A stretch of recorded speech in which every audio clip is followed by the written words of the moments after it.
স্বাধীনতার পর থেকে বাংলাদেশের রাষ্ট্রপতি পদ শুধু একটি সাংবিধানিক অবস্থানই নয়, বরং দেশের রাজনৈতিক ইতিহাসের গুরুত্বপূর্ণ বাঁকগুলোরও নীরব সাক্ষী।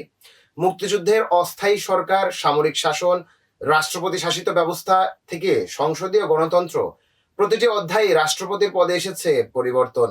এই দীর্ঘ যাত্রায় দায়িত্ব পালন করেছেন শেখ মুজিবুর রহমান, সৈয়দ নজরুল ইসলাম, খন্দকার মোশতাক আহমেদ, জিয়াউর রহমান, হুসাইন মোহাম্মদ এরশাদ, আব্দুল হামিদ সহ আরো অনেকে। চলুন ধাপে ধাপে জেনে নেওয়া যাক স্বাধীন বাংলাদেশের রাষ্ট্রপতির ইতিহাস। বাংলাদেশ। প্রথমত, প্রাথমিক ও অস্থায়ী সরকার। সময়কাল 1971 থেকে 72। 1971 সালের 10ই এপ্রিল গৃহীত স্বাধীনতার ঘোষণাপত্রে শেখ মুজিবুর রহমানকে বাংলাদেশের রাষ্ট্রপতি ঘোষণা করা হয়। সে সময় তিনি পাকিস্তানের কারাগারে বন্দী থাকায় 17ই এপ্রিল মুজিবনগর সরকার গঠনের পর সৈয়দ নজরুল ইসলাম ভারপ্রাপ্ত রাষ্ট্রপতি দায়িত্ব পালন করেন। 10ই জানুয়ারি 1972 শেখ মুজিবুর রহমান দেশে ফিরে আসেন এবং 12ই জানুয়ারি সংসদীয় সরকার ব্যবস্থা চালু করে প্রধানমন্ত্রীর দায়িত্ব গ্রহণ করেন। এরপর রাষ্ট্রপতি শাসিত ও সামরিক শাসনের সময়কাল 1975 থেকে 1990। 1975 সালের 15ই আগস্ট শেখ মুজিবুর রহমান হত্যাকাণ্ডের পর রাষ্ট্রপতির দায়িত্ব নেন খন্দকার মোশতাক আহমেদ। প্রায় 83 দিন ক্ষমতায় থাকার পর তার শাসনের অবসান ঘটে। এরপর রাষ্ট্রপতির দায়িত্ব পান প্রধান বিচারপতি আবু সাদাত মোহাম্মদ সায়েম। তিনি একই সঙ্গে প্রধান সামরিক আইন প্রশাসকের দায়িত্ব পালন করেন। 1977 সালে রাষ্ট্রপতির দায়িত্ব গ্রহণ করেন জিয়াউর রহমান। 1978 সালের নির্বাচনে তিনি সরাসরি জনগণের ভোটে রাষ্ট্রপতি নির্বাচিত হন। অর্থাৎ জিয়াউর রহমানের রাষ্ট্রপতি নির্বাচিত হওয়ার মাধ্যমে বাংলাদেশে গণতান্ত্রিক চর্চার পুনরুদ্ধার হয়। 1981 সালের 30 মে চট্টগ্রামে এক অভ্যুত্থানে নিহত হওয়া পর্যন্ত তিনি দায়িত্বে ছিলেন। জিয়াউর রহমানের মৃত্যুর পর বিচারপতি আব্দুস সাত্তার রাষ্ট্রপতির দায়িত্ব নেন। তবে 1982 সালে সেনাপ্রধান হুসাইন মোহাম্মদ এরশাদের নেতৃত্বে সামরিক অভ্যুত্থানের মাধ্যমে তার সরকারের পতন ঘটে।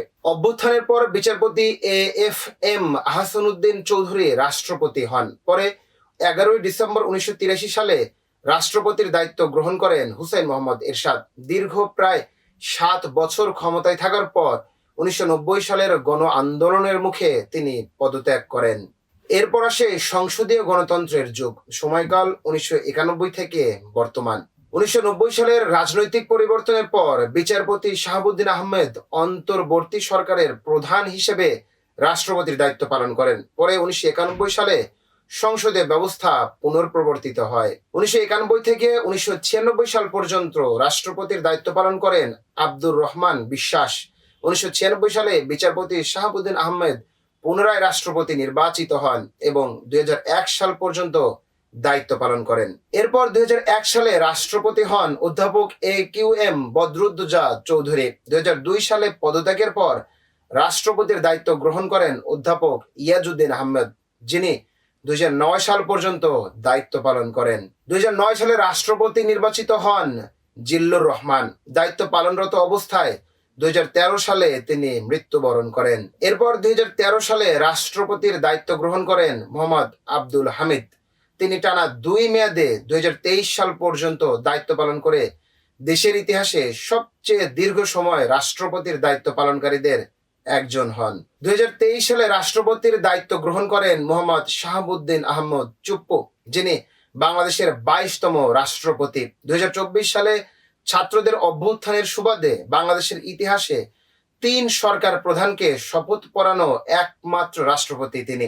গত 24 জুলাই অসুস্থতার কারণ দেখিয়ে পদত্যাগ করার মাধ্যমে তার শাসনামলের অবসান ঘটে।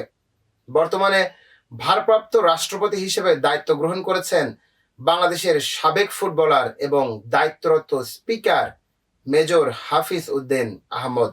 স্বাধীনতার পর থেকে বাংলাদেশের রাষ্ট্রপতির পদ দেশের রাজনৈতিক ইতিহাসে নানা উত্থান পতনের প্রতিচ্ছবি বহন করে। কখনো মুক্তিযুদ্ধের নেতৃত্ব, কখনো সামরিক শাসন, আবার কখনো গণতান্ত্রিক উত্তরণের অংশ হিসেবে এই পদে পরিবর্তন এসেছে। তাই রাষ্ট্রপতির এই ধারাবাহিকতা শুধু ব্যক্তির তালিকা নয়, বরং বাংলাদেশের রাষ্ট্র গঠনের ইতিহাসেরও একটি গুরুত্বপূর্ণ দলিল।